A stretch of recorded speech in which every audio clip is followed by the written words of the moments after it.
Welcome to BRK news. So జనరల్గా మనకి అనారోగ్య సమస్యలు వస్తున్నాయంటే మన ఆహార నియమాలు పాటించకపోవడం వల్లే అని చెప్తూ ఉంటారు. అయితే ఆరోగ్యం సరిగ్గా ఉండాలంటే మిల్లెట్స్ని మన ఆహారంలో భాగంగా చేసుకోవాలి. అయితే మిల్లెట్స్ అనేవి అసలు ఏంటి, ఎన్ని రకాలు ఉన్నాయి, సో ఏ విధంగా దాన్ని తీసుకోవాల్సి ఉంటుంది, ఆరోగ్య లాభాలు ఏంటి, పూర్తి వివరాలు తెలుసుకుందాం. ప్రస్తుతం మనతో పాటు ఉన్నారు Pragati Sudhama, chairman and managing director doctor GBK Rao గారు. డాక్టర్ గారు నమస్తే. మిల్లెట్స్ గురించి మీరు చేస్తున్న కృషి అంతా ఇంత కాదు. సో ప్రగతిలో ఎప్పుడూ జరుగుతూ ఉంటుంది. సో అమృతాహారం ఇలాగా దాంట్లో అన్ని మిల్లెట్స్తో చేసిన ఆహార పదార్థాలే ఉంటాయి. అసలు మిల్లెట్స్ అంటే ఏంటి, ఎన్ని రకాలు ఉన్నాయి, ఆహారంలో ఎందుకు భాగం చేసుకోవాలి? ఆరోగ్యమే మహాభాగ్యం. ఆరోగ్యానికి మిల్లెట్స్ అనేది పూర్వకాలం నుంచి వాడుకలో ఉండవి. ఈ మధ్యలోనే ఈ కెనాల్స్, ఈ సాగర్ డ్యామ్ అని ఇవన్నీ వచ్చినాక వాటర్తో వరి పెరిగింది.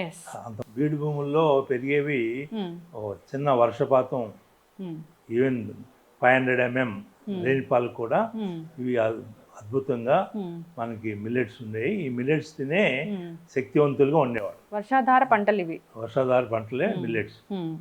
దీనికి పోషక విలువలు ఎక్కువగా ఉంటాయి. కారణం ఏంటంటే పీచు పదార్థం బాగా ఉంటుంది. ఈ గ్లూకోజ్ అనేది మనకి ఎంత కావాలనేది 6 యూనిట్స్ ఉంటే దీంట్లో కరెక్ట్గా 6 యూనిట్సే ఉంటుంది. అదే మీరు రైస్లో 9 యూనిట్స్ ఉంటుంది. 3 times తీసుకుంటే 3 times 27 యూనిట్స్. మనకు కావాల్సింది ఓన్లీ 6. అందువలన ఒబేసిటీ రావడానికి, ఒబేసిటీతో అనేక రకాల అనారోగ్య సమస్యలు రావడం, ఈవెన్ భార్యాభర్తల మధ్య ఆ శృంగారత్వం కూడా పోతుంది. ఆరోగ్యవంతంగా ఎప్పుడు ఉంటారంటే మనిషి సప్తధాతువులు పుష్టిగా ఉంటాయి. సప్తధాతువుల్ని పుష్టిగా చేయగలిగేది ఒక ఈ సిరిధాన్యం.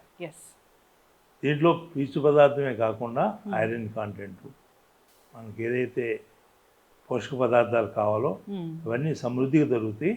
ఇవి స్లోగా మనకి రిలీజ్ అవుతుంది. ఏది ఈ గ్లూకోజ్ ఒకేసారి డంప్ చేయి. అందుకే షుగర్ ఉన్న వాళ్ళు ఖచ్చితంగా మిల్లెట్స్ తినాలని చెప్తారు. వాళ్ళు మిల్లెట్స్ తినడంతో 1-2 years చేస్తే అన్ని సమస్యలు పోతాయి. డయాబెటీస్ అనే కాకుండా ఆరోగ్య సమస్యలు అన్నీ పోతాయి. అందువల్ల మనం వీటిలో 5 రకాల సిరిధాన్యాలు అంటాం. 5 types. ఈ 5 typesలో మీకు ఓదలు, సామలు, అరికెలు, అండు కొర్రలు, ఈ 5 ఇంకా అనేక రకాల మిల్లెట్స్ ఉన్నాయి.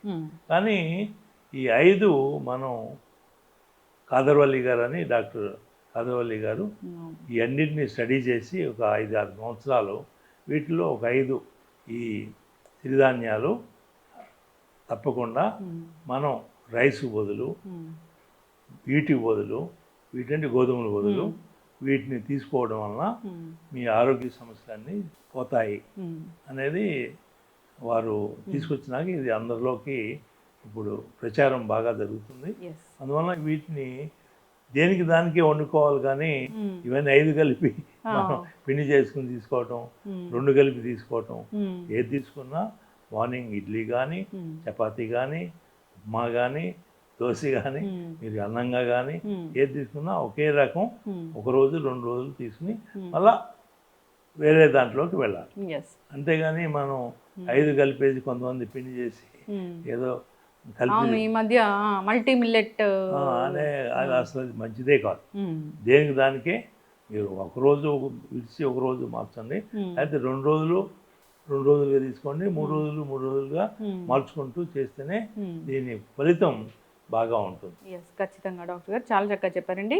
సో మొదటిసారిగా ఒక మిల్లెట్ అది ఎలా ఉంటుంది స్ట్రక్చర్, అంటే ఊదల గురించి అది ఎలా ఉంటుంది, అసలు దీన్ని ఏ విధంగా వండుకోవాలి, దీన్ని తీసుకుంటే ఆరోగ్య లాభాలు అంటే ఏంటి? ఇది ఊదలు చూడటానికి ఇలా ఉంటాయి. Barnyard millet. దీని యొక్క ఉపయోగాలు ఇంత అంతా కాదు. దీంట్లో ఫైబర్ కాంటెంట్ దాన్ని బట్టే మీకు ఎక్కువగా ఊదలు అనేది మూత్రపిండాలకి బాగా మనకి కాలేయం, ఏదైతే కిడ్నీస్, లివర్ వీటికి అద్భుతంగా పనిచేస్తుంది. ఇవి ఎప్పుడైతే కిడ్నీస్ పనిచేయట్లేదో అప్పుడు అయిపోయింది, అనారోగ్యం స్టార్ట్ అయింది. అవును. కిడ్నీస్, లివరు, ఈ లివరు కొద్దిగా ఉన్నా కూడా తిరిగి మళ్ళా పూర్తిగా అవును. లివర్ బాగు చేయడానికి అవకాశం ఉంటుంది. అవకాశం ఉంటుంది. దానికి ఈ మిల్లెట్స్ ఎప్పుడైతే స్టార్ట్ చేస్తారో ఈ మిల్లెట్స్తో పూర్తిగా అందులో ఊదలు అనేది ఈ లివరు, కిడ్నీకి బాగా ఉపయోగపడుతుంది. ఊదలతోని మనం రైస్ చేసుకొని తీసుకుంటాం. ఊదలు వీటిని మనం ఒక పొద్దున్నే తినాలంటే రాత్రి నానబెట్టుకోవాలి. పొద్దున్నే నానబెట్టింది నైట్. రాత్రి అంటే 12 అవర్స్, 7-8 అవర్స్ సరిపోతుంది. మనం 7-8 అవర్స్ దాని బదులు మనం నైట్ దాన్ని నానబెట్టినా పొద్దున్నే వండుకోవచ్చు, పొద్దున్నే నానబెట్టేసి రాత్రి వండుకోవచ్చు. ఆ విధంగా వీటితో మీరు అన్ని రకాలు మనం ఏదైతే రైస్తో తీసుకుంటున్నామో వంట చేసుకుంటున్నామో ఆ విధంగా చేసుకోవచ్చు. అట్లాగే దీంట్లో అంబలి అనేది అద్భుతంగా ఉంటుంది. ఎంత అద్భుతం అంటే అది అలవాటైందంటే అంబలి ఇంకా రెండోది ఏం తీసుకోవాలి. మీరైతే చాలా చక్కగా చెప్పారు. లాస్ట్ టైం నాకు ఒక అంబలి తీసుకోవాలి, అది కూడా మార్నింగ్ ఎండలో కూర్చొని తీసుకోవాలి.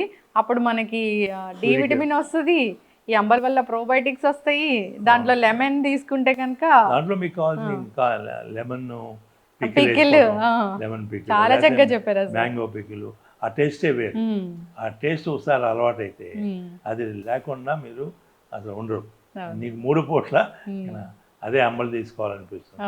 ఆ విధంగా మీరు ఆరోగ్యానికి సిరిధాన్యాలని మనం ఏ విధంగా రోజువారీ వాడుకుంటామో దానికి తగ్గట్టుగానే మనం వ్యాయామం కూడా ఉండాలి.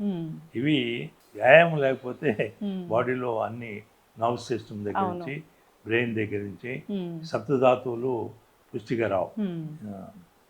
సిరిధాన్యాలు తీసుకోవాలి, దాంతో పాటుగా వ్యాయామం చేయాలి.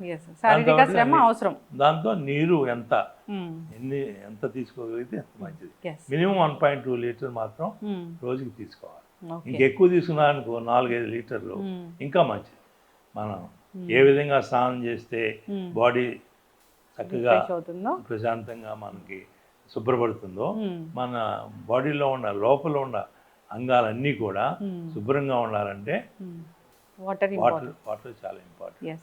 ఈ ఊదలు కిడ్నీ ఇష్యూస్, లివర్ ఇష్యూస్ ఉన్న వాళ్ళు తీసుకోవాలి. అంటే లివర్ సమస్య ఉంది అంటే ఖచ్చితంగా ఈ డయాబెటీస్ ఉన్నట్లే కదా.